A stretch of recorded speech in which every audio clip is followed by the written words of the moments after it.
সবাইকে জানাই শুভ নববর্ষ। বাইরে এতটা পরিমাণ গরম যে ধারণার বাইরে, তাও একটু মেকআপ তো চলেই, পয়লা বৈশাখ বলে কথা।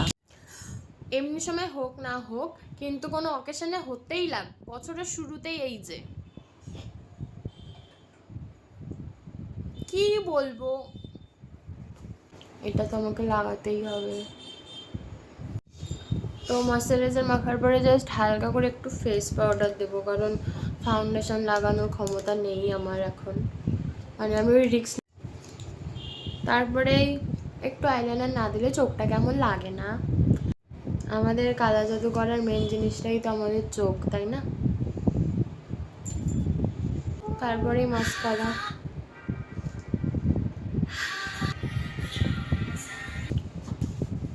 ব্যাস এইটুকুই। আমি ব্লাশারটাও আনিনি, যাই হোক।